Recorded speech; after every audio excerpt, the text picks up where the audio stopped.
แต่ยามนี่กินได้เนาะตอนนั้นดำหน้านี่ยากเลยนี่เนาะอยากไทยหรือบ่ได้เรียบร้อยแล้ว ฮอดชามมือเราคือเก่าได้ ช่วงใหม่ก็พอแห้งไหม ติดไว้หมอนี่เนาะ โดย มันลามไปเด้อ ลามเนาะตอนนี้ทางพอเอาเบยเพิ่นก็เอามาหมุดแดงเนาะใส่แนวธรรมชาติป๋อโตเต็มเลยพี่น้องเนาะพอแล้วบ่ซ้ำนี่ โดย โอ้สมอยู่บ่ซ้ำนี่ ส้ม โอ้หลายเลยเนาะ แม่น ป๋อหมุดแดงหลายแถวนี้ใส่ละหางมันจะเอานี่ใส่ อีลุ่ม โอ้แถวลุ่มนี่บ่ โดย ผู้พี่น้องเอ้ยผู้ป๋อเดี๋ยวสิซูมเบิ่งเมื่อกี้เอาในหั่นผู้ เป็นแม่โอ้อันนี้ทางพอประเทศสูตรนี่เนาะ โดย อันแบบว่าบ่ได้คั้นเนาะเจ้าเนาะ บ่ แบบว่าป้าให้มันครบเองมันเลย แม่น ให้มันครบแล้วมันเหี่ยวใช่เนาะ โดย แล้วบ่นี่ก็ แบบเนื้อของปลานี่ก็สิแข็งเนาะ โอ้สูตรนี่ครับเดี๋ยวบ่น้องจะนำไปใส่พี่น้องลองเบิ่งเป็นอะไรกินลองเบิ่ง โอ้ใส่เป็นง้อข้าวคั่วพี่น้องเอ้ย โดย อ๋อสีมือพอเอาเบยพี่น้องเอ้ยเดี๋ยวสิลองซิมเบิ่งเป็นจังได อาทุกอย่าง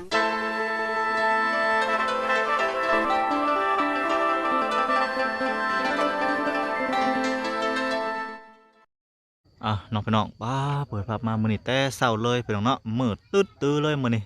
เมื่อคืนนี่ฝนตกเนาะพี่น้องเนาะป้าโตหอบเบิดเลยพี่น้องเนาะมื้อนี้เนาะ อ่ะสบายดียามเช้าๆพี่น้องเนาะมื้อนี้ก็มาพบกับบ่าวน้อยเสียงรายคือเก่าคือเดิมพี่น้องเนาะเข้ามาหาทางครอบครัวอำเภอเพิ่นก่อนมื้อนี้เนาะว่าเพิ่นได้เฮ็ดกินหยังมื้อนี้ก็สิและพี่น้องก็สิเยี่ยมยามเบิ่งสองครอบครัวเลยเนาะพี่น้องเนาะไปเบิ่งว่าเพิ่นเฮ็ดกินหยังตอนเช้าเนาะพี่น้องสองครอบครัวเพิ่นเลยพี่น้องเอ้ยอ่ะซะพี่น้องบ่อะไรยังหันเข้าหาทางครอบครัวอำเภอเพิ่นก่อนพี่น้องเนาะโอ้โตเฮ็ดเพียงเด้ขมุกขมุมสบายดีเด้อไปเด้อ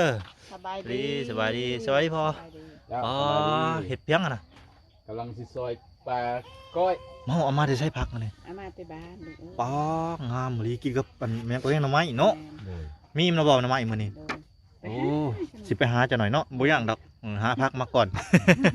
หาผักมาก่อนหน่อไม้บ้านเฮามันมีพักอันนี้ อ๋ออยู่ในนี่บ่ได้มีได้เนาะเอามาปลูกใส่ก็ได้บ่วะ มีก็มางามนะ มันตัวน้อยเนาะมันตัวน้อย เออ มันตัวน้อย มันน้อย อันนี้ใหญ่อีหลีนี่มันต้องให้หน้าเนาะหรือว่าน้อง ปันกันกับอย่างนั้น อืม เขาก็ทุ่งหนึง มาก็แบ่งเพิ่น อ๋อแบ่งให้ทั้งไอ้แก้วบ่ โดย โอเคอ่า ของ กิน น แม่นๆตอนนั้นสร้างเพิ่นมาก็แกงหน่อไม้ สู่สาว กินอันนี้เช็ดได้กินซะพอปลานี่ ก้อย ก้อย โดย โอ้ปลาเป็นยังไงก่อนปลานิ่นบ่ โดย โอ้ปลานิ่นเป็นยังไงเนาะโอ้คักหลายเป็นยังไงมื้อนี้เมนู ก้อยปลากลางเว้นแกงหน่อไม้ถ้าว่ากลางแกงตอนเช้าแล้วบ่แซ่บเนาะหน่อไม้นี่ โดย มันกินบ่แซ่บจังเป็นอะไรซุ่มกันหลายๆคนกินผู้เดียวก็ว่าเอา บ่แซ่บ ตำบักหุ่งแน่ ระยะบัดนี้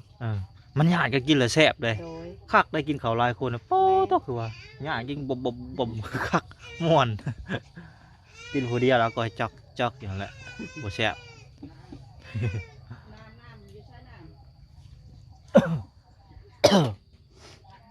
กินก้อนก้อยปลาก้อนเป็นแบ่งกัน แม่น แบ่งกัน สินมาปลาไปเพียงเนาะเพิ่นก็หาอยู่ห้องอยู่ห้องกินก็แลกกันพี่น้องผู้หนึงได้แนวหนึงผู้หนึงได้แนวหนึงโอ้มองเนาะพี่น้องโอ้มองทีคักอีหลีนี่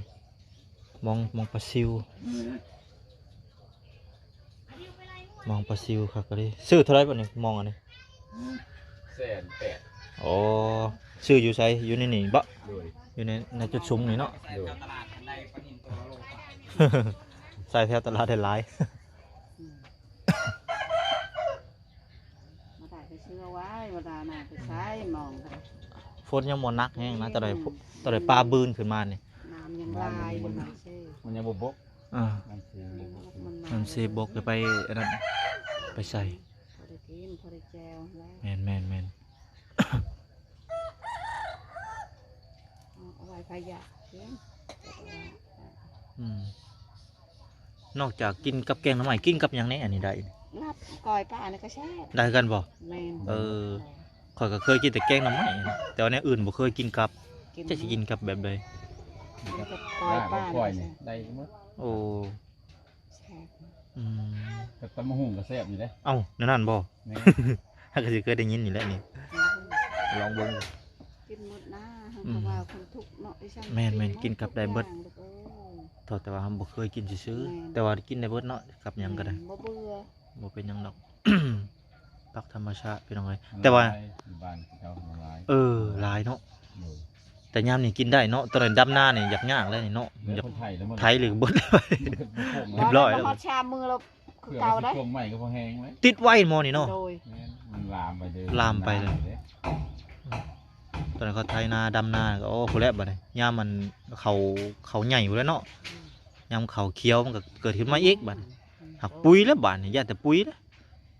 บอก เข้าใจ เจ้ายังมาทันใช้บอก อ๋อ เขาช่วงคุณ เขาสูงกว่าจังไสเนาะ โดย เขาสูงใส่แล้วก็หยุดกินแล้วบัดนี้ย่างปุ๋ยเท่าเนาะลาบเท่าป่ะ แม่น โอ้ยข่อยมักเลยลาบเท่าเลย รับเท่ากันเท่ายังบ่ได้ขึ้นเนาะใน มัน หนา มัน เาะ ต้องยามได้ก็ หมด ยามเขาสูงบ่ยามเขายัง โอ้น้ำใช่พุ่นแล้ว น้ำใสเหมาะ ยังมันขึ้น โอ้หรือหมอนี่น้ำใสจังขึ้นเนาะ โดย น้ำขุ่นแล้วบ่ขึ้น บ่ขึ้น แม่นไปหาเอาเท่าแล้วบัดนี้ใส่หอยก้อยใส่หอยใส่หอยแล้วก็แม่งว่า มะเขือ มะเขือมะแข้งเนาะ โอ้มะแข้งก็คักเด้ยำแตกพอก เขาเห็นเขาเจ้าเฮ็ดมันมาแข้งคมน้ำเขาเจ้าใส่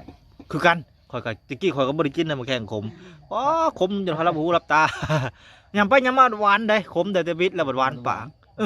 คักอยู่ได้ ใส่ลาบเท้า สลับเตาข่อยก็กินแล้วตะกี้ก็แม่ใส่บ่เคยกินหรอกขมกินไปกินมาดื้อกินบาดนี้นั่นกินได้เฉยบาดนี้ขมแท้ขมหวานเลย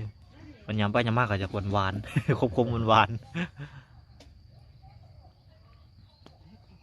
ชอบมาไว้ เอามาปลูกไว้ ชอบให้มันงามนี่นะกินกับ อ๋อแม่นๆสอมไว้ มันเป็นคือเขาว่ามันเป็นอัน มันหัก ใหม่ เนาะหากมันดำๆน่ะแงะ มัน ชอบ ออก แม่นนี่ขาวแล้วพี่น้องโอ้กินไปสบายปกตินี่ไผเก็บมาก็บ่ได้สอบเลย ชอบนะ สอบนี่แซ่บได้กิน เอาไปซ่อมกินบ่ได้ โอ้ยแบบมันแงะนะกินก็บ่แซ่บมันแบบมัน ชอบให้มัน คอแข็งมันเหลียวเห็นมันดำๆ อยู่คือขี้ดิน โอ้ยลูกเอิญมาคอยตะกี้เนาะ เออ บ่มีข้าวแม่พากินในนี่แหละ เออ แกงหน่อไม้หั่นหม้อเฮาหม้อเฮาอันนั้นต้มเหล้าหั่นน่ะ เออ เต็มอันนั้น จุ แล้วก็กินหมดมือ กิน กิน เผ็ แล้ว ด ไป บ่ ถ่ายไปมาแล้วมันเจ็บท้องเนาะ โอ้ แล้วมาแล้วกินอีก เอ้า ตัก ยังบ่หลับอ แม่ ยู่ ตักพากิน บ่หลับ สิลาดมาเลยมันมีข้าว เนาะ เนาะ บ่มีข้าว ตามข้าว กินตั้งข้าวว่าซั่นๆบ่มีข้าว บ่มี กินจนเจ็บท้องเนาะ เจ็บท้อง เจ็บท้องก็ยาเพราะว่ามันหิวได้ใส่ได้ บ่ เนาะ พ่อแม่พากินกิน เออ แม่มาคอยว่าโอ้พอได้กินอันนี้บ่ตายพอได้บ่ได้กินอันนี้พอได้เลือกก็ตาย แน่ กิน เนาะ แต่เก่ามัน แต่เก่า มัน บ่ บ่ มี มี ตะกี้เฮามีกินมันกินก้อยบ่ แม่น เออ มาจักมันมาจักแปลงมาจักไอ้ช่างหัวมันนี่ขุดหาบให้มันเอามาแล้วก็นึ่ง ได้ยินแต่ไม่เฒ่าเนาะก็เว้าตะกี้ก็ข้าวตะกี้เพิ่นโอ้ยตะกี้เพิ่นไปขอเขาขอแกงตะกี้ก็ได้ แม่น ข้าวไม่เฒ่า แม่มาคอยในเข้าวัดเข้าวาก็เข้ามืดยันแต่ลูกบ่ได้กินได้แต่ข้าวเบื่อเฮาแกงหน่อไม้หั่นลูกเอ้ยเขาเจ้าให้อะน่ะ เออ เขาเจ้าก็บ่มี แม่นแล้ว ว่าบ่ตึงตะกี้ อืม แม่คอยไปหาพัดคือมาคอยลูกเต้าก็บ่ได้ให้ได้นอน อืม มาจักอูมีแล้วนอนพ่อแม่พานอนนอน อืม บ่มีข้าวเด้อเขาว่าลูกเอ้ยมื้อนี้บ่มีก็ไปหาหน่อไม้ อืม ให้แม่แกง อืม ลูกหลายเนาะแม่คอยก็ชิดชามลูก โอ้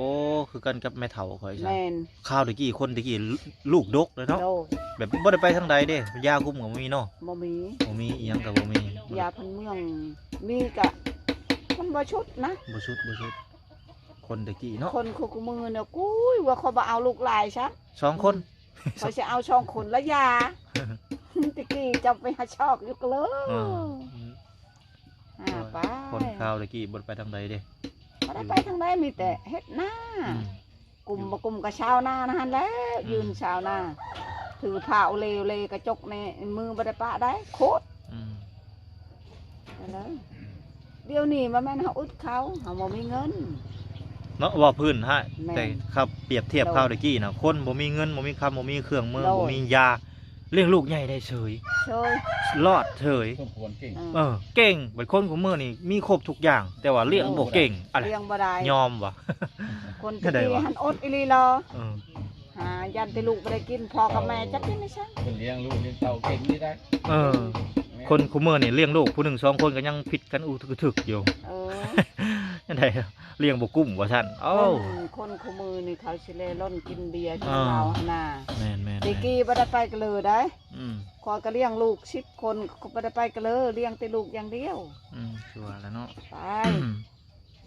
เลี้ยงมีผู้เลี้ยงชอยก็จะทุบ่มีผู้เลี้ยงชอยก็เลี้ยงผู้เดียว บ่ใจใส่คู่มือนี่ เออ มันตาม ตามยุคตามสมัยล่ะพี่น้องเอ้ย โดย ปกติแหละพี่น้องเนาะ ใส่ อ่า เรียนรู้ ไปตามยุคตามสมัย ยามบ่มีเอาใจใส่แล้วยามนี่โอ้ยทำไมคู่มือนี่จังได้ คนตังว่าลูกตังว่า12 13เรียกได้จังได้ พ่อ เนาะ ก็แต่จนเว้าคอยว่านเอ้ยเจ้าสิเลี้ยงหนูเลยลูกเจ้าได้ลูกปีละลูกพ่อเอ้ยไปขุดมันขุดกอยก็พาเขากินหน่อยเช่นนั้นเลยมันออกมันเป็นคนเลยจะฆ่าทิมพัดคนน่ะ เออ เลี้ยงเอาละคนนั่นใหญ่ไปพนั่นใหญ่ไปพนั่นใหญ่ไปโอ้เตะประตามก็เฮาบ่ได้กินแห้งเขาใช่ อืม เข้าไปหมดโอ้ อย่าเขาเนาะ อยากเขา อย่าละใครกว่าบ่มีหั้นนะ โดย ใครกว่าเพิ่นบ่มีมาแหบกินเฮาให้กระเต็กเลย บ่ได้ไปได้แฮมได้ลูกข่อยใหญ่ๆไปได้ อันนี้ยังว่าลูกไผเดินช่วงใช้แดนแนวตั้งแต่พ่อ โดย ตั้งแต่แม่เนาะแบบไปเบิด ไป ว่า หมด ว่าพื้นซื้อว่าสมมุติว่าอยู่น้ำแม่หลายให้กระเต็กเลย มันบ่มี ถ้ากินน้ำแม่หั่นนะ คัน หมาย ว่า ความ เบิ่ ว่าง เนาะรถก็บ่มีนาก็บ่มีหังเขาว่าหากินแบบนั้นก็ อืม แม่สิหาแม่ก็สิเฒ่าแล้วมันหาบ่ได้ แม่น ลูกเอ้ย หากินบ่ได้แล้ว โดย ต้องไปหาพึ่งพาตัวเองแม่นแล้วถึงแล้ว ใหญ่เลยดิ แม่ เลี้ยงใหญ่แล้วก็ เลี้ ให้ ยงใหญ่ ไปลูกเอ้ยกูเลี้ยงชูใหญ่แล้วชูไป กันในกันเฒ่าแล้วอ่ะ อืม แล้วเขาก็พังอยู่ แม่น ลูกก็ได้เข้าไป น้องตัวนี้ทางพ่อเอาเบยเพิ่นก็เอามาเอาหมุดแดงเนาะใส่แนวธรรมชาติป๋อโตเต็มเลยพี่น้องเนาะพอแล้วบ่ซ้ำนี่ โดย โอ้สมอยู่บ่ซ้ำนี่ ส้ม โอ้ยหลายเลยเนาะ แม่น ป๋อหมุดแดงหลายแถวนี้ใส่ละหางมันจะเอานี่ใส่ อีลุ่ม โอ้แถวลุ่มนี่บ่ โดย ผู้พี่น้องเอ้ยผู้ป๋อเดี๋ยวสิซูมเบิ่งเมื่อกี้เอาในหั่นผู้ เป็นแม่ขยงเลยไปพอแล้วก็กลับบ้านพี่น้องเอ้ยแถวนี้หลายได้หาหมุดแดง มืดพี่น้องแถวนี้หมูแดงแต่ยามมันไข่ยามถังมาถังเอาแถวนี้โอ้ไปเมื่อเลยบานได้แล้วพี่น้องเอ้ยใส่แนวสมธรรมชาติก้อยหมูแดงอะไรก้อยปลาต้องใส่หมูแดงเนาะเออเรื่องในเรื่องพี่น้องเอ้ย ใส่ในอื่นก็บ่แซ่บอยู่เด้ มันบกขาดเสื้อมันอยากข้าวๆหน่อยหนึ่ง บ่ครับ บ่สมหมูแดงมันอยากแก่ข้าวอีกหน่อยหนึ่งเด้ก็มันถึกมันแน่ต้มปลาคอนี่ก็ใส่หมูแดงอีกได้ต้มปลาคอนี่ แม่นน่ะ ใส่หมูแดงใส่ในอื่นสมในอื่นกับบ่ถึกอีกเด้ บ่ครับ บ่คัก ส้มกับต่างกันส้มกับ สมมัน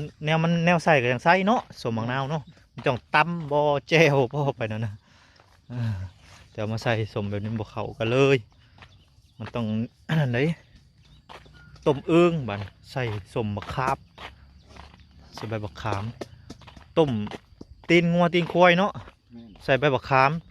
ถ้าใส่น้ำอื่นกับบ่เข้ากันอีกนี่พี่น้องเนาะบรรยากาศตอนเช้าพี่น้องมาเอาหางบดแดงอยู่ป่าก็แถวนี่แหละพี่น้องบริเวณหอบเพื่อนนี่แหละหาอยู่หากินกับแถวบริเวณเพื่อนนี่แหละบริไกลปานใดดอกเอาไปป่าพี่น้องหาเห็ดหาหอนกะและแถวลุ่มนี่แหละ เราสิก้อยพี่น้องพักหญ้าซื้อมาแล้วบ่ โดย ซื้อแล้วเรียบร้อยแล้ววะผักเสริมผักบัวผักใส่ผักแพรวกับบะแมนแนวอยู่ได้อบัดนี้ มันคนละแนวอยู่ได้อบัดนี้เนาะผักอมเปย์ ที่กับตัวไก่ มันเข้าสู่ใกล้อยู่ได้อบัดนี้มันคนละอย่างอยู่แล้ว เป็นว่าพักก็ได้พักใส่ตัวที่ตัวบุคืออีกได้เนาะมันแนวละคนแนวละแนว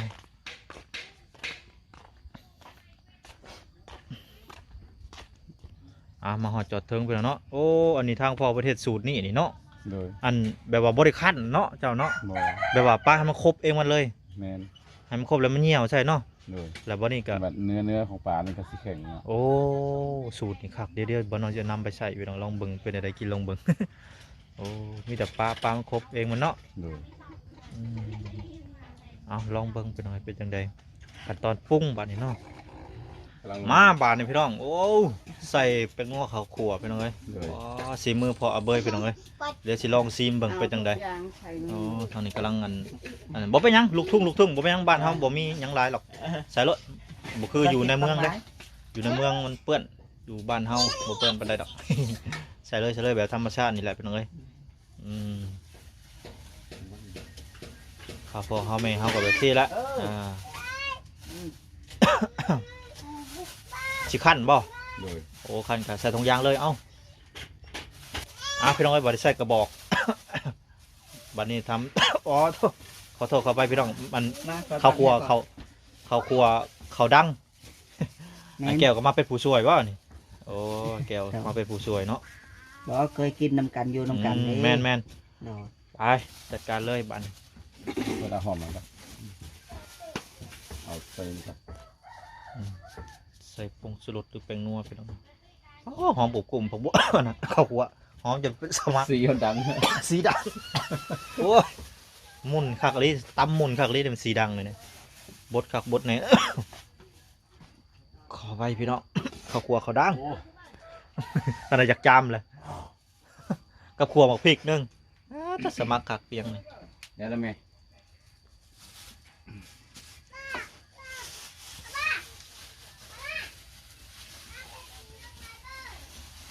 โอ้เปียงเนื้อนั่นในเลย ข้างไปเราเอาแบบเอาบวกเอาอย่างใส่แต่มันคือว่าบ่เข้าเนื้อเขาหนังนะ แม่นมันน้ำมันบดซึมซับเข้าไปใน มันจะว่าอะไรบ่คัก บคักนะต้องเอามื บ่ อ ใส่ คัด บ่ใส่มือบ่คัก แม่นเดี๋ยวบานนี้ เพราะว่าผักท ครับ โอ้หอมผงกุ้มพี่น้องเอ้ย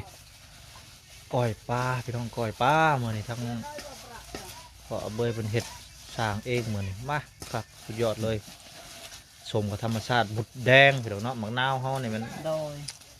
มันสมบวคักไปเลยเนาะแล้วแต่ผู้มักกันแหละแต่ข่อยก็มักบุดแดงคือกันเด้ มันได้ โอ้ยพี่น้องเอ้ยบานนี้เอาแล้ว ได้แล้วบ่าน้อย อืม ชิมมาดูมาหน่อย มาบานซิมเบิ่งพี่น้องเอ้ยโอ้ยครั้งแรกพี่น้องที่ได้ซิมมือพออาเบยได้นี่นะก้อยปลาแบบว่าบริคันใส่หมูแดงแรกๆปลาครบเองเดี๋ยวเรื่องว่าสูตรนี่ก็ได้แซ่บอยู่ได้คักอยู่พอยเรื่องปอสมคักรีบพอแหละเค็มจังเนี่ยพอแหละพอดีบ่ตื่นยังพอดีแล้วเรื่องเพชรกับพอดีแล้วถ้าพอได้บ่เพชรกับการบักพริกอันดิบเอาเนาะ แม่น พอเพชรนี่พอดีแล้ว ใช้อีกหน่วยยังไงนึง เป็นนัวนะ กูบ่เฮ็ดซีมเลย โอ้ แต่ว่าเรื่องกินอย่างเดียว โอ้ แต่ว่าขาดเรือหยังล่ะ อืม ปรุงให้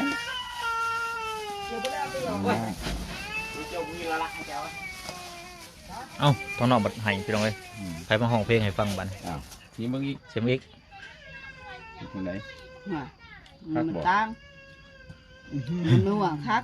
นัวละคักเนาะ แม่น บ่แซ่บเนาะบ่น้อย ไป โอ้ยบ่แซ่บดอก